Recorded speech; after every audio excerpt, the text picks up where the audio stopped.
тоа што се случува во Македонското собрание и после која се ќе биде различно. Зошто го велам ова?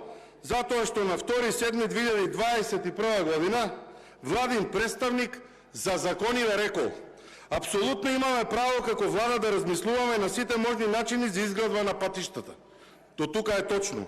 При тоа, недозволиво е да се влезе во постапки, во преговарање во 4 очи, затоа што ќе бидат вклучени многу институции, многу експерти, консултантски компании, меѓународни реnomирани компании, кои ќе работат на креирање најпрви на закон, а потоа и на договор, и тие двата потоа треба да завршат овде во собрание, каде што повторно ќе бидат пред пратениците, пред опозицијата и ќе се разговара на сите страни и апсолутно нема ништо да биде скриено.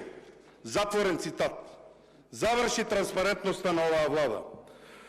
2 години го имате стратешкиот договор и во овие 2 години успеавте само на јавна сцена, пред очите на македонската јавност, да ги понижите вашите пратеници со тоа што прво ги натеравте да потпишат закон, кој што не го виделе, па потоа да им го повлечете. Ја злоупотребивте Европската унија, злоупотребувајќи го европското знаменце на овие закони со цел да ги покриете таинственостите во овој договор. Ја навредивте и европската делегација во Македонија на чело со евроамбасадорот Гир, каде што има суштински забелешки на злоупотребата на европското знаменце и начинот на насилно носење на овие закони. Го деградиравте и пониживте Уставниот суд, кој на 13 јули 2022 година донесе одлука за укинување на оспорениот член за 40-часовна работна недела.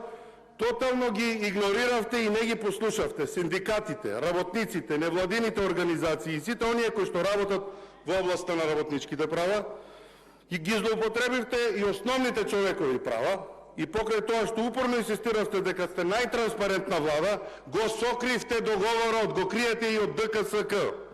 Го сокривте договорот и од антикорупцијската комисија и поради сите овие причини ВМРО-ДПМН ќе гласа против овие закони, за да остане забележано и нотирано во историјата дека најголемиот проект на оваа влада е покриен и целосно исполнет со основни сомненија за злоупотреба и можен криминал од невидени размери со народни пари.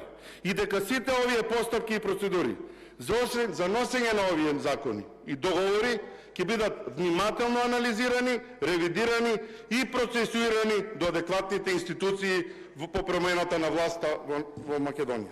Благодарам.